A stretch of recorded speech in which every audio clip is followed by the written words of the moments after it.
बोलो श्री प्राणनाथ प्यारे की, सतगुरु महाराज की। सभी सुंदर साथ के चरणों मेरा प्रेम भरा प्रणाम जी। हम सब यहाँ बैठे हैं, आज हमें ये पहचान करनी है कि जो मानव तन हमें जो मिला है इसका क्या महत्व है, हमें क्यों मिला है, इस मानव तन से हम किस चीज की प्राप्ति कर सकते हैं और ये कितने समय के लिए हमें मिला हुआ है। आज हम वाणी के माध्यम से इस चीज को जाने। खिन एक ले हूं लटक भंजाए, जन्मत ही तेरो अंग झूठो, देखते ही मिट जाए। प्राणनाथ जी ने संसार में आकर के ये बताया कि ये जो तुम्हें मिला हुआ है, जन्मत ही, जब हमारा जन्म होता है, जन्म के साथ ही हमारे साथ जो जो बीतेगा वो पहले ही सब कुछ लिख जाता है। देखत ही मिट जाए। कोई भी चीज संसार में बनी है, बनकर अवश्य ही मिटेगी। और मानव तन का तो कोई भरोसा भी नहीं है कब मिट जाए।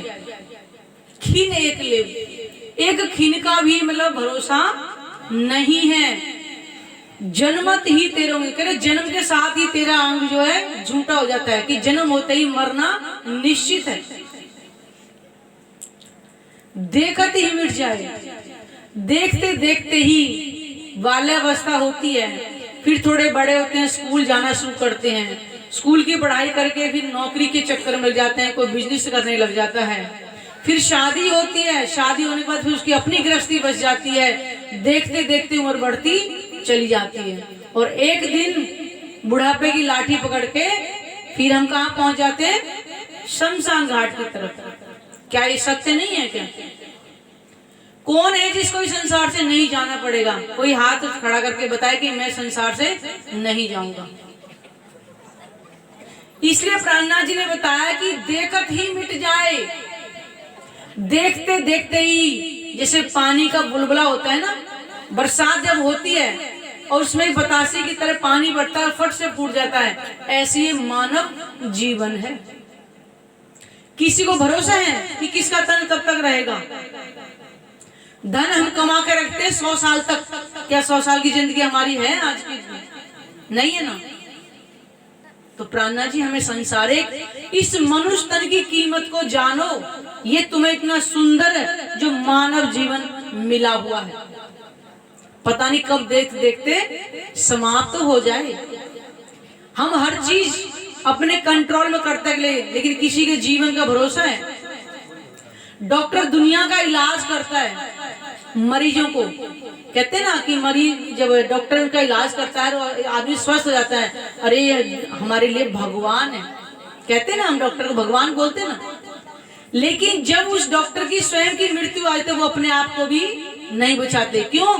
कि प्रकृति का नियम है, आया है सो जाएगा, राजा रंग फकीर और कोई सिंहासन चढ़ जाए, कोई बांधे जात जंजीर। जिसने जैसा कर्म किया है उसका फल वैसा ही भोग करके जाना पड़ेगा, लेकिन जाना अवश्य है। कोई गरीबी में अपने दिन काटता है तो कोई बादशाही में, लेकिन सबको एक दिन जाना पड़ेगा। तो आज प्राणनाथ जी बता रहे हैं हमें, हे जीव निमक के नाटक में तू क्यों रहियो बिलवाए, देखत ही चली बात है जाजी, भूलत क्यों प्रभु पाए। हे जीव, जीव किसको कहा है? हमारे अंदर जिसको प्राण बोलते हैं, जिसको चेतन जीव बोलते हैं, जिससे ही हमारा शरीर चलता है, और वो कण कण में जीव सबके अंदर विद्वान होता है, चाहे वो मनुष्य हो, चाहे वो कीट पतंगे हो, चाहे जीव जंतु कोई भी हो, वो जीव सबके अंदर समाये होता है। कह रहे कि निमक के नाटक में, ये संसार क्या है? ये नाटक ही तो है जिसको हम देख रहे हैं। कोई सुखी है, कोई दुखी है, कोई खुश है, कोई बीमार है, कोई क्या है, कोई क्या है, ये नाटक ही चल रहा है। जैसे पिक्चर देखते, पिक्चर में अलग अलग सीन देखते, कभी कहीं का गाना दिखा देंगे, कभी कहीं का सीन दिखा देंगे, ऐसे ही ये संसार भी एक नाटक है। तू क्यों रही हो बिलमाया, तू इसके अंदर क्यों भरमा रहा है? क्योंकि यहाँ पे क्या होती है, जब जन्म होता है बच्चे को कुछ भी पता नहीं होता है उस समय, लेकिन जैसे जैसे बड़ा होता है हम ही सिखाते हैं, ये तेरा पिता, ये तेरी माता, ये सगे, ये संबंधी, उसको कुछ नहीं पता तो हम ही बताते हैं। और वो जैसे जैसे बड़ा होता है इस संसार के संस्कार उसके अंदर आते जाते हैं और वो भूल जाता है कि मैं कौन हूं, कहां से आया हूं और वो मेरी आत्मा का प्रीतम कौन है। इस संसार का ही रंग उस पर चढ़ता चला जाता है, देखती चली जाते बाजी। एक एक दिन, एक एक हफ्ते, एक एक महीने, एक एक साल करते करते वो जो आयु है वो समाप्त होती है। भूलत क्यों प्रभु पाए? प्राणा जी बता रहे हैं कि तू प्रभु को इस माया के फंदे में फंस करके उस परमात्मा को क्यों भूले जा रहे हैं? कभी हमने विचार किया कि हम कौन है, कहां से आए हैं? क्या कभी किसी ने सोचा कि वो हमारा बनाने वाला भी कोई है? माता पिता है, माता पिता को भी पिता करने, तो ये समझे जब एंड तक जाए कि आखिर ये संसार कहां से बना और बनाने वाला कौन है? कभी हमारे दिल के अंदर ये भाव आया? बस हम खा रहे हैं, पी रहे हैं, आज का दिन बीत गया, कल के इंतजार करें, कल क्या खाएंगे, कल क्या बनाएंगे, कल कहां जाएंगे, बस इसी उसमें मैं कौन हूं, कहां से आया हूं, ये कभी हमारे अंदर नहीं आया। तो प्राणा जी बारे की संसार की चकाचौंध में रह करके है मनुष्य तू अपने मानव तन को व्यर्थ में क्यों गंवा दे रहा है? ये अधखिन का अवसर है, न जाने कब समाप्त हो जाए। और मनुष्य तन की कीमत आप हर चीज धन दौलत से खरीद सकते हो, लेकिन कोई है कि मनुष्य तन को धन से खरीद सकते हैं? अभी 4 साल पहले कोरोना आया था ना, 4 साल पहले आया था ना, बड़े बड़े जो धनाढ्य थे उनके रुपए पैसे भी रखे रह गए थे, सांस भी नहीं मिली थी। दुनिया ऑक्सीजन सिलेंडर खरीद रही थी, वो भी ब्लैक में बिक रहे थे और अपनी सांसें छोड़ रहे थे। क्या पैसे से खरीद सकते हैं किसी को? मानव तन नहीं मिल सकता पैसे से। आप दुनिया के ऐशो आराम हर चीज सुख के खरीद सकते हो, लेकिन मानव तन नहीं मिल सकता है। और इसी मानव तन से हम परमात्मा की भक्ति करके भव से पार हो सकते हैं। इस मानव तन की कीमत को आज समझना है। 84 लाख योनियों में जीव भटकता है, न जाने कितनी बार कुत्ते, बिल्ली, गधे, घोड़े क्या क्या बनते होंगे, सब 84 लाख योनियां गीता के अंदर लिखा हुआ है। लेकिन एक बार मानव तन मिलता है, वो किस लिए? क्योंकि और योनि में हमारे पास विवेक यानी बुद्धि नहीं होती सोचने की, लेकिन मानव तन के अंदर हमें वो मिली होती है। उसी बुद्धि का इस्तेमाल करके हम परमात्मा की भक्ति करें तो भव से पार हो सकते हैं। लेकिन हम क्या कर रहे हैं? रात गंवाई सोई के और दिवस गंवाया खाए, हीरा जन्म अमूल है कौड़ी बदले जाए। कबीर जी ने कहा है कि रात को सो करके गंवा दे रहे हैं और दिन को खा करके, जबकि ये मनुष्य तन हीरा जन्म कहा गया है। जबकि रामायण में कहा है बड़े भाग्य मनुष्य तन पावा और सुर दुर्लभ सब ग्रंथन गावा। ग्रंथों के अंदर लिखा है कि मानव तन मिलना बहुत ही मुश्किल है, और हम उसको ठन्नी चवन्नियों की तरह ऐसे गंवा दे रहे। मानव तन अगर चला गया तो हम कुछ भी नहीं कर सकते, और इसका एक सांस का ही भरोसा नहीं, अगली सांस आए या ना आए। आज इतनी बुरी बीमारी चल रही है। अरे अभी तो मैंने बैठा देखा था, अरे अटैक हो गया। पहले अटैक किसको होते थे? जिनके पास बहुत धन होता था, भाई टेंशन में उनकी अटैक पड़ गया। आजकल तो 20-20 साल के बच्चे को क्या टेंशन होगी इतनी? अटैक में 20 साल के बच्चों का टेंशन हो, अटैक पड़ रहे हैं, यंग। ये देखो ना, तो ये हम मानव तन को ऐसे ही क्यों गंवाई दे रहे हैं? इस मानव तन की कीमत को हम समझ करके जाएं। इतनी जल्दी कलयुग में हमें मानव तन मिलने वाला नहीं। हम सोचे कि अब अरे छोड़ो, इस जन्म में तो खाए कमाए, दोबारा देख लेंगे। तो मनुष्य तन मिलना इतना आसान नहीं है, क्योंकि कलयुग में हर इंसान के अंदर लोभ, कपट, दुनिया भर का भरा पड़ा है। जब तक ये विकार रहेंगे, कहां से हमारे अंदर परमात्मा की भक्ति करने का भाव आएगा और हमें अखंड मोक्ष मिल जाएगा? या मानव तन में मिलना मुश्किल है, कलयुग में नहीं मिलेगा दोबारा से। हो सकता है कलयुग का इतना समय भी ना हो कि दोबारा मानव तन मिले और फिर भक्ति कर ले। तो क्यों ना हमें जो मानव तन अभी अगर हमें मिला हुआ है तो क्यों ना हम आज ही करें। वो कहते हैं ना कि आज करे तो अब करे, कुछ एक कहावत है ना, हाँ, काल करे सो आज करे, आज करे सो अब, और पल में परले होगी बहुरी करेगा कब। तो आज का काम आज ही करे, कल पे कभी नहीं छोड़ेगा। कल कभी आती नहीं है, कल कहेंगे तो उससे अगली वाली कल हो जाएगी फिर। इसलिए अब तक अगर परमात्मा की पहचान अगर नहीं थी तो आज में परमात्मा की पहचान तो मिल रही है, क्यों ना करें। और मानव के अंदर ही विवेक, बुद्धि, ये सब कुछ होती है जिससे हम परमात्मा की भक्ति कर सकते हैं, किसी और योनि में नहीं कर सकते। ब्रह्म ज्ञान की चर्चा किसी कुत्ते बिल्ली को सुनाओगे, क्या सुनेगा? क्यों नहीं सुनेगा? क्योंकि उसके पास विवेक नहीं है और हमारे पास वो है। आपको पृथ्वीवती कहावे, ऐसे कहते गए बजाए, अमर पुरुष सिरदार कहिए, काल न छोड़त ताए। राणा जी बता रहे आपको पृथ्वीपति, यानी सब पृथ्वी को भी पूरी को अगर जीत लें और ऐसे कहते गए बजाय। आपने सिकंदर बादशाह का तो किस्सा बहुत लोगों ने सुना होगा, उन्हें पूरी पृथ्वी को जीत लिया कि मैं ऐसा कोई अभी तक हुआ नहीं है।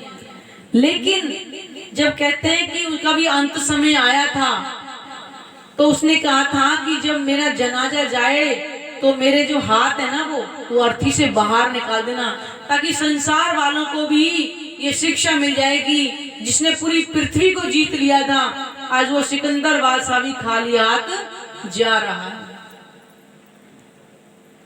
जो अपने आप को पृथ्वी जीतने का भी सौभाग्य प्राप्त कर सके, तो धन किसी के साथ जाने वाला है, केवल शरीर पर ही उपभोग कर सकते हैं। क्या करेंगे?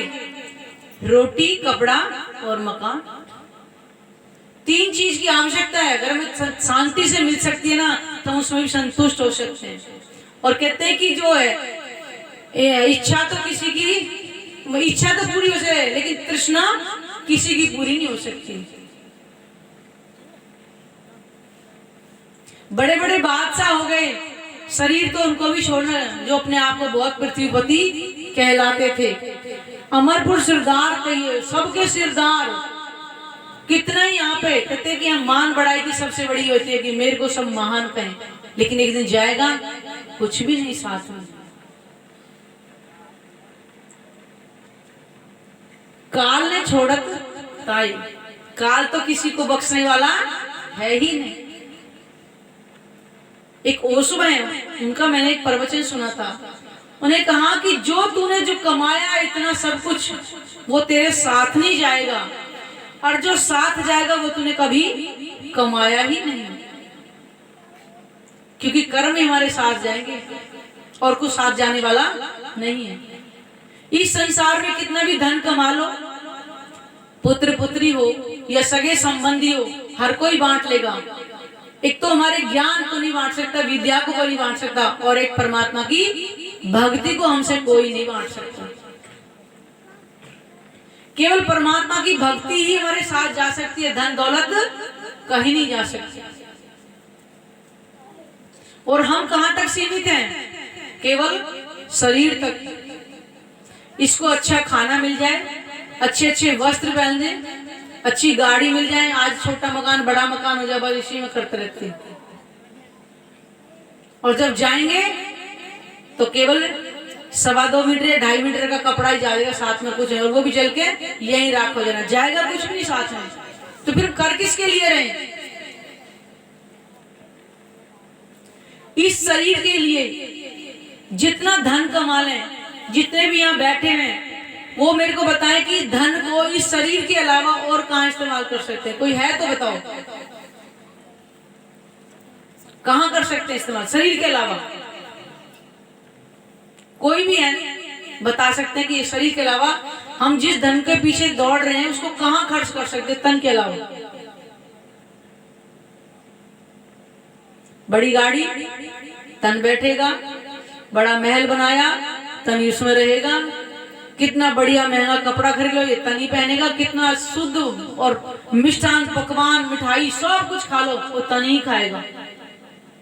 इसके अलावा कहीं भी पैसे को खर्च नहीं कर सकते किसी के लिए भी, और तन का भरोसा ही नहीं है, तो कर किसके लिए रहे फिर?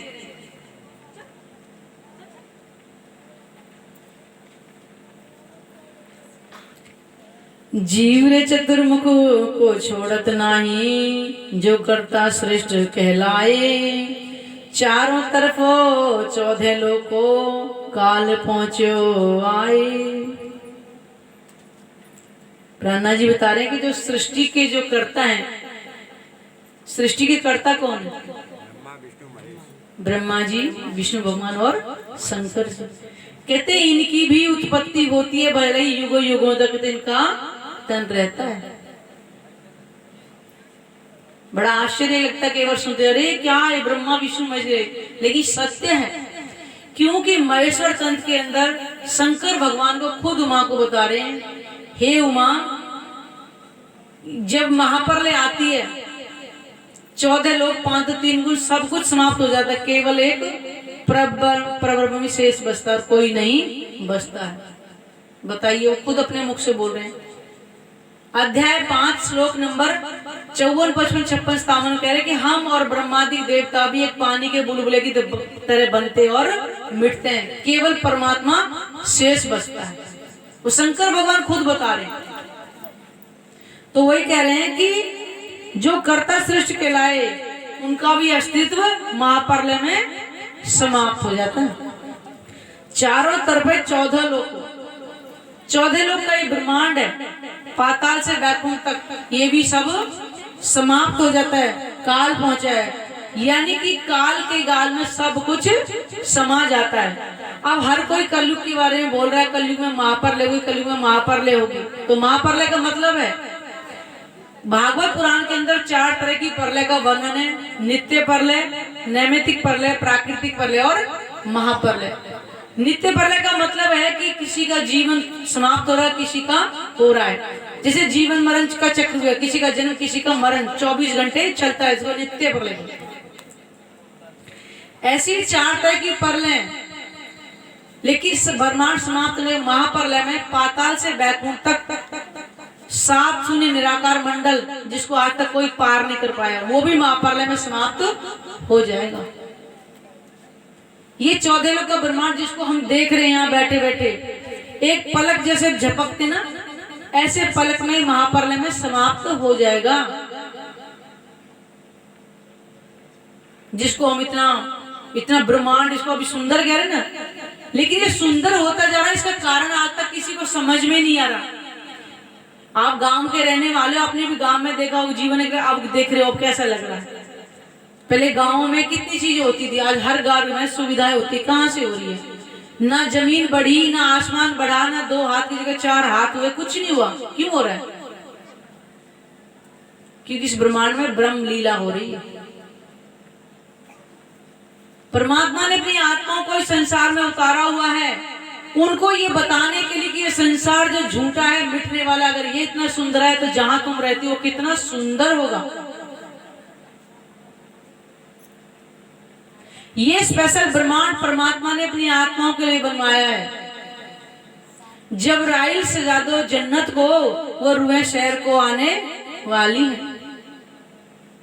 जब किसी की शादी होती है तो दुल्हन आती है जिस नए घर में, उसके लिए कितनी सजावटें की जाती हैं कि मैं नई दुल्हन आ रही है। ये तो यहाँ के तन की बात हो रही है। उस परमात्मा की आत्माएं संसार में आएंगी तो उन्होंने कैसे समझे? आज हम सोच रहे कि वो हम कमा रहे हैं, इससे हमारे पास तरक्की हो रही है, लेकिन करने वाला कोई और ही है, उसकी हम पहचान ही नहीं कर पा रहे हैं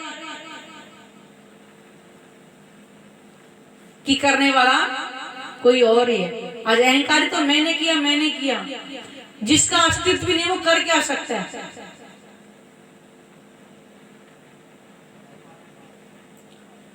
पवन पानी आकाश जिमी ज्यो अग्नि ज्योत बुझाए, अवसर सो जान के तू प्राणपति लोलाए। पवन हवा पानी आकाश जिमी जमीन ज्यों अगिन जोत बुझाए। जैसे एक जोत जलती है और हवा का झोंका आता है ना और पट बुझ जाती है। यहाँ मालूम आरती कर रहे हैं, हवा चल रही हो तो फट से बुझ जाती है ना। अवसर ऐसो जान के प्राणनाथ जी बता रहे हैं, तू प्राणपति सो ललाए, कि जैसे देखते देखते दीपक बुझ जाता ना, ऐसे ही देखते देखते मनुष्य तन समाप्त हो जाएगा। तो उस प्राणपति प्राणनाथ से अपना चित्त क्यों नहीं लगा रहे? जबकि हम हिंदू धर्म के अंदर हर रोज बोलते हैं ओम जय जगदीश हरे, स्वामी जय जगदीश हरे। फिर बोलते हैं तुम पूरन परमात्मा तुम अंतर्यामी, बोलते ना। पूरी आरती तुम्हें नहीं बताऊंगी। फिर एक लाइन और आती है, तुम हो एक अगोचर सबके प्राणपति। तो वही कह रहे हैं, अपने मुख से बोल रहे हैं कि प्राणपति, और एक ही अगोचर यानी एक ही है। पहले तो हम ओम का मतलब समझे, ओम क्या है? क्या ओम भूर्भुवस्सुः बोलते हैं ना गायत्री मंत्र के अंदर। ओम का मतलब ही सर्व रक्षक है, सर्व रक्षक, जो सबकी रक्षा करने वाला है। वो पूर्ण परमात्मा ही है, वही प्राणपति, सबके प्राणनाथ, सबके प्राणपति। तो प्राणनाथ जी कह रहे हैं इस प्राणपति से अपने लोग को लगाओ, अच्छा अपने उनसे प्रेम करो। परमात्मा को पाने के लिए क्या चाहिए? धन नहीं ना, केवल केवल प्रेम। परमात्मा देता है कि हमसे लेता है?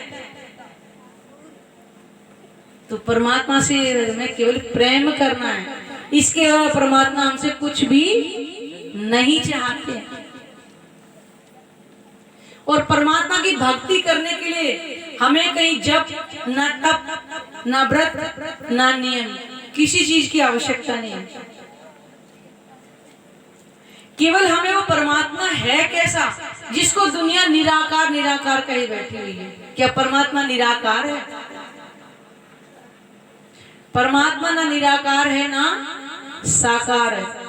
निराकार का मतलब है कुछ है ही नहीं, और साकार का मतलब है इन आंखों से जिसको देख ले।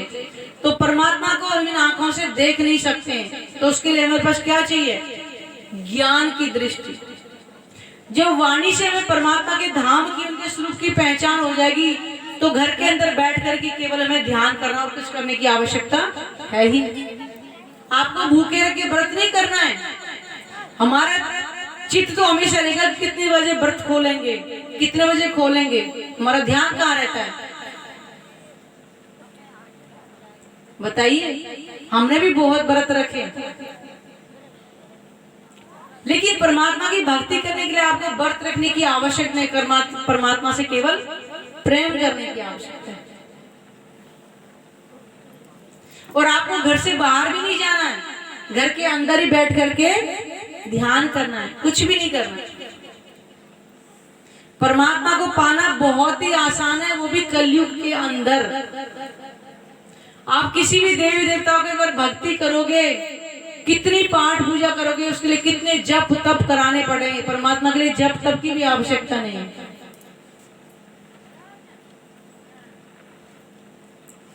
इतना आसान है, और वो भी हम नहीं कर पा रहे। क्यों नहीं कर पा रहे? क्योंकि हमें परमात्मा की अभी पहचान है ही नहीं। सत्य तो ये है, हमें जिसने जिधर लगा दे उधर की तरफ मुड़ जाते हैं। हमने अपने अपने विवेक को कभी इस्तेमाल किया ही नहीं। आखिर सत्य है क्या? यहाँ जितने भी धर्म प्रेमी सज्जन बैठे हैं, किसी पूछे परमात्मा कितने हैं, बताइए कोई हाथ उठा के, परमात्मा कितने? बताओ तो सही, परमात्मा है कितने? बताइए बताइए कितने हैं परमात्मा? एक है ना। तो वो एक है तो है कौन? ये कभी विचार किया? कह तो हम रहे कि परमात्मा एक है, लेकिन एक है वो कौन? तो अपने अपने हिसाब से वही परमात्मा है जिसकी हर युग में पहचान आई हुई है।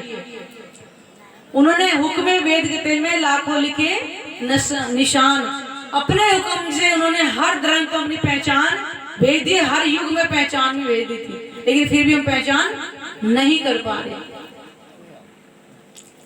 शंकर भगवान ने अमरनाथ की गुफा में अमर कथा सुनाई थी उमा जी को, वो नहीं सुन पाई थी। क्या रहस्य था? अमर कौन है? सिर्फ एक परमात्मा, कोई अमर है ही नहीं। और उसी ज्ञान को वो नहीं सुन पाई थी। इसी कारण से अमर का मतलब ये जो कभी मिटे ना, उस जगह का नाम ही अमरनाथ की गुफा पड़ गया था, क्योंकि अमर होने वाला ज्ञान सुनाया था। उसी ज्ञान को मानो सुन पाई थी, वही ज्ञान है अमर होने वाला। क्योंकि जब तक हम परमात्मा की पहचान नहीं करेंगे, उसको अपने धाम हृदय में नहीं बसाएंगे, तब तक हमारे जीव को अखंड मोक्ष प्राप्त नहीं हो सकता। आवागमन के चक्र से हम कभी निकल ही नहीं सकते। आज दुनिया अमर कथा में अमरनाथ गुफा में किया जाती है, चलो अमरनाथ। आज क्या है अमरनाथ में? वो अमर कथा सत्युग में सुना दी थी, आज तो कुछ भी नहीं है। और जाते क्या है? कबूतर कबूतरी ढूंढने के लिए गुफा के अंदर, जबकि वो सुने किसने था वो ज्ञान? सुख में तोता। वही सुखदेव मुनि जिन्होंने भागवत के अंदर लिखा कि परमात्मा कलयुग में आएंगे और 2 तनों से लीला करेंगे, वो अमर कथा। त्रेता में आए तो राम भगवान ने कहला दिया। जब वो वनों में सीते सीते करते घूम रहे थे तो लक्ष्मण जी ने तो पूछा कि भ्राता, आप एक स्त्री कितना विलाप करते घूम रहे हो, आप तो परमात्मा हो, आपको दुख होना नहीं चाहिए। क्योंकि परमात्मा क्या है? दुख सुख से परे है, वो केवल आनंद का स्वरूप है। तो उन्होंने कहा कि लक्ष्मण, मैं परमात्मा नहीं हूं। तो उनका कि आप परमात्मा नहीं है, मैं तो आपकी सेवा करने इसलिए आया था कि मैं ही भव से पार हो जाऊंगा आपकी सेवा करके। तो फिर परमात्मा है कौन? तब कहा, कलयुग केवल नाम आधारा, सुमर सुमर नर उतरहि पारा। कि लक्ष्मण वो कलयुग में आएंगे, जिसको सुमर सुमर के पार उतरेंगे। आज कोई ढूंढ रहा है रामायण की, सब बाल कांड की, कोई सुंदर कांड की, सब कोई पाठ करवा रहा है। हमारे यहाँ दिल्ली में तो बहुत बड़ा है, जहाँ पार्क में चले जाओ संडे के दिन रामायण के पाठ होते हैं। आज उनसे पूछे कि वो कहाँ है जिसको सुमर सुमर के पार उतरेंगे, कहाँ है वो? कि रामायण तो उसी में आई थी। अगर रामायण को सुमर सुमर उतरते तो द्वापर के लिए नहीं बोला, तो कलयुग के लिए क्यों बोला? तो त्रेता में पार उतर जाते फिर, अगर रामायण से उतरते तो आज कौन ढूंढ रहा है कि वो नाम कहाँ है जिसको सुमर सुमर के कलयुग में भव से पार होंगे? क्या ढूंढा किसी ने? नहीं। और उसके बाद में द्वापर में आए तो परमात्मा ने 2 तनों से लीला करी थी। भागवत पुराण की कहानी किससे सुना सुना के सब कोई भागवत कर रहा है। उनसे पूछो जाकर के कि ये रहस्य क्या है कि परमात्मा कलयुग में आएंगे, 2 तनों से लीला करेंगे। कहाँ है वो लीला? कब होगी वो लीला? कौन करेगा उस लीला को? किसी से आप जाकर के पूछो। उसी कलयुग के अंदर 4 तरह की प्रलय का वर्णन है। महाप्रलय के बाद हम कहाँ जाएंगे? किसी भागवतकार से पूछो जाकर के कि महाप्रलय के बाद हम कहाँ जाएंगे, कोई बताए तो सही जाकर के। परमात्मा ने हर युग में अपनी पहचान लिखवा दी, लेकिन वास्तव में परमात्मा की ना जुड़ती नहीं। सच बताएं, हम बस खा रहे पी रहे इसी मगन है। चाहे कोई कितना भी दुखी है, किसी को नहीं चाहिए अखंड मोक्ष, किसी को 84 लाख योनियों से मुक्ति नहीं चाहिए। करे आज देख लिए कोई बात नहीं, कल की देखी जाएगी। 84 लाख योनियां ऐसी हैं जिनका नाम भी सुनोगे ना तो रूह कांपती है। आज एक किसी घर में कुत्ता आ जाए, कुत्ते को ने कैसे लाठी मार के भगा दे, बेचारे कहां कहां करके भाग जाता है। ऐसी कितनी योनियां होंगी। कोई हमें अगर लाठी मार दे, अगर अब मनुष्य होते तो हम उसको 4 मारेंगे। क्यों? कि हमारे पास विवेक है, किसने मेरे साथ किया तो। अब वो बोल नहीं सकते। मानव तन की महत्ता को समझो। मानव तन इतना आसान से मिलने वाला नहीं। और कलयुग में जो परमात्मा 2 तनों से लीला करेंगे, वो इस धरती पर लीला हो चुकी है। इसलिए कलयुग की महत्ता है कि स्वयं पारब्रह्म कलयुग में आएंगे। जो अमर कथा सतयुग में सुनाई थी, त्रेता में रामायण लिखवा दिया और द्वापर में भागवत पुराण के अंदर लिखवा दिया, और कलयुग में आने का समय भी लिखवा दिया था। आज मनुष्य तन के रहते रहते अगर परमात्मा को पा लिया तो हमारा जो जीव है ये अखंड मोक्ष को प्राप्त हो जाएगा। कभी दोबारा जन्म नहीं होगा इसका। 84 लाख योनियों में नहीं जाएगा हमारा जीव, अगर परमात्मा की भक्ति हमें कर ली तो। क्योंकि अखंड मोक्ष वही दे सकता है जो स्वयं अखंड होगा। परमात्मा न बनता है न मिटता है। वही परमात्मा हमें अखंड मोक्ष दे सकते हैं, और किसी के पास ये सामर्थ्य है ही नहीं। क्योंकि सारी चीजें बन के मिट जा रही है। पाताल से बैकुंठ तक, बैकुंठ भी नहीं बचेगा महाप्रलय में, तो त्रिदेवों का स्थान कहां बचेगा फिर? इसका मतलब वो भी अखंड नहीं है। सत्य कड़वा होता है, लेकिन जब तक पता नहीं चलेगा पहचान कैसे होगी? परमात्मा की भक्ति करके भव से पार हो जाएंगे, आज तक जो नहीं हुआ था। क्योंकि कलयुग में स्वयं पारब्रह्म आए हुए अपना ये वांग्मय स्वरूप, जिनको हम कुलजन स्वरूप की वाणी भी बोलते हैं, या ज्ञान भी बोल देते हैं, तारतम वाणी भी बोल देते हैं। इससे हमें परमात्मा के धाम की, उनके स्वरूप की यहीं बैठे बैठे पहचान हो जाएगी। हमें कहीं नहीं जाना।